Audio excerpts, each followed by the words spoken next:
प्रिय विद्यार्थियों, मैं डॉक्टर माला माथुर, सह आचार्य हिंदी, राजकीय महाविद्यालय मिर्ता सिटी, बीए पार्ट थर्ड के हिंदी साहित्य के प्रथम प्रश्न पत्र में आधुनिक काव्य में से हरिओत जी द्वारा रचित प्रिय प्रवास का द्वादश सर्ग इंद्र का गर्वहरण हमने वो प्रारंभ किया हुआ है। आज उसी में आगे संदर्भ वही है। प्रसंग में थोड़ा सा बदलाव आया है कि प्राकृतिक प्रकोप से श्री कृष्ण द्वारा ब्रजवासियों की रक्षा करने की घटना सुनाने के बाद गोप उद्धव से कृष्ण के वियोग में व्यथित ब्रजवासियों की व्यथा, उनकी व्याकुलता का वर्णन कर रहा है कि जो श्री कृष्ण आज उनसे इतनी दूर चले गए हैं तो उनसे प्रेम करने वाले ब्रजवासी उनके वियोग में कितने व्याकुल है। सलिल प्लावन से जिस भूमि का सदैव होकर रक्षण था किया, आज वही ब्रज की धरा नयन नीर प्रवाह निमग्न है। गोप उस घटना को सुनाने के बाद उद्धव से ब्रजवासियों की व्यथा का वर्णन करते हुए कह रहा है कि सलिल प्लावन से, अतिवृष्टि से जिस ब्रज भूमि की श्री कृष्ण ने दयालु होकर रक्षा की, अत्यंत दुखी स्वर में गोप कहता है कि आज वही ब्रज की धरती नेत्रों से निरंतर निकलते हुए आंसुओं के प्रवाह में डूब रही है। गोप ये कह रहा है कि जिस प्राकृतिक प्रकोप से, अतिवृष्टि से श्री कृष्ण ने इतने दयालु होकर ब्रजवासियों की रक्षा की, लेकिन आज उनके वियोग में हम सभी ब्रजवासियों की आंखों से जो निरंतर आंसू निकल रहे हैं, उन आंसुओं के प्रवाह में ये ब्रजभूमि डूब रही है। उनके वियोग में सभी ब्रजवासी व्याकुल होकर निरंतर आंसू बहाते रहते हैं। ब्रजवासियों की व्याकुलता का, उनके दुख का, उनकी पीड़ा का वर्णन गोप ने उद्धव के सामने किया है। द्रुत विलंबित छंद है और अनुप्रास अलंकार है। समाप्त ज्यों ही इस यूथ ने किया, अतीव प्यारे अपने प्रसंग को लगा सुनाने, उस काल ही उन्हें स्व किए बातें फिर अन्य गोपियों।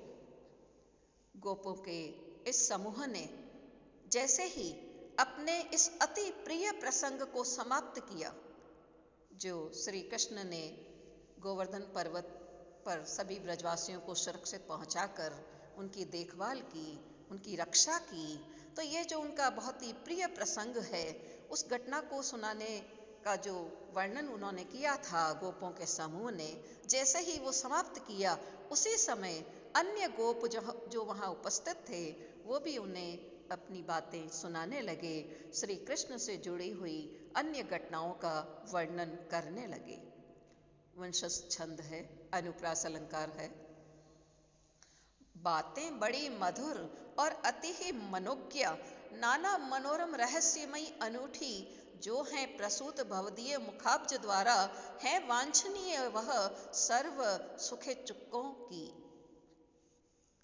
ब्रजवासियों की इतनी आत्मीयतापूर्ण बातें सुनकर और कृष्ण के विरह में उनकी व्याकुलता को जानकर, महसूस कर उद्धव ने ब्रजवासियों से कहा। उद्धव का कथन है ब्रजवासियों के प्रति कि आप सभी की बातें अत्यंत मधुर है, मन भावन है। ये बातें मनोरम, रहस्यमयी और अनूठी है। आपके मुख कमल से जो बातें निकली है, वे सभी तरह से सुख के इच्छुक लोगों के लिए वांछनीय है। उद्धव ने ब्रजवासियों का जो श्री कृष्ण के प्रति अनन्य प्रेम है उसको महसूस किया, उनकी प्रशंसा की और उन्हें ये कहा कि ये बातें वास्तव में ऐसी है, जो श्री कृष्ण से जुड़ी हुई जो बातें हैं वो सभी के लिए वांछनीय है। अनुप्रास और रूपक अलंकार है। सौभाग्य है व्यथित गोकुल के जनों का, जो पाद पंकज यहाँ बवदीय आया है। भाग्य की कुटिलता वचनोपयोगी, होता यथोचित नहीं यदि कार्यकारी। उद्धव उपस्थित लोगों से, गोपों से, ब्रजवासियों से कह रहे हैं कि विरह से व्यथित गोकुल के लोगों का ये सौभाग्य है कि जो आपके अति प्रिय श्री कृष्ण के यहाँ चरण कमल पड़े। यदि भाग्य मनचाहा, फलदायी और कार्य साधक नहीं होवे तो उसे भाग्य की कुटिलता कहना ही उचित होता है। छंद वसंत तिल का है, अलंकार अनुप्रास और रूपक है और इसमें श्री कृष्ण के वियोग में व्यथित ब्रजवासियों को उद्धव ने सांत्वना देने की कोशिश की है। प्राय विचार उठता और मध्य होगा, क्यों नहीं वचन है सुनते हितों के, है मुख्य हेतु इसका न कदापि अन्य, लो एक श्याम गन की ब्रज को लगी है। कवि कहता है कि उन सभी के मन में ये विचार उठता होगा कि श्री कृष्ण के हितकारी वचनों को ये क्यों नहीं सुनते हैं।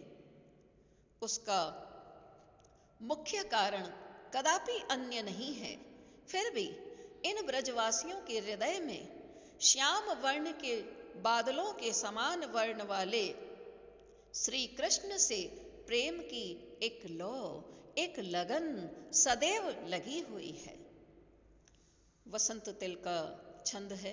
ब्रजवासियों के हृदय में जो श्री कृष्ण के प्रति एक निष्ठ प्रेम है उसका वर्णन कवि ने किया है।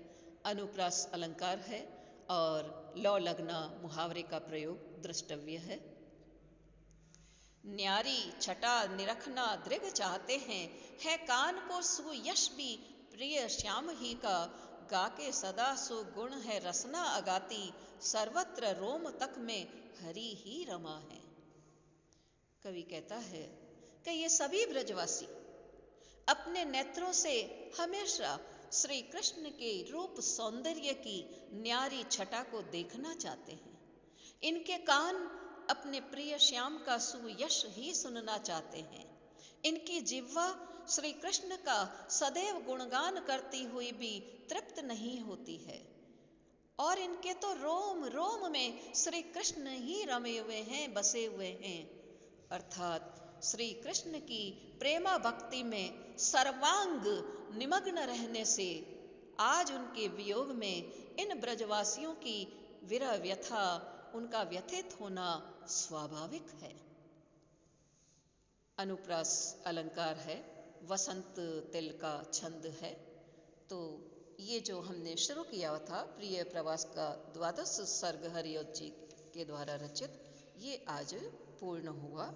अब हरिऔध जी की जो और छोटी 2 कविताएं हैं आपके पाठ्यक्रम में, उनको हम अपने अगले वीडियो में लेंगे। धन्यवाद।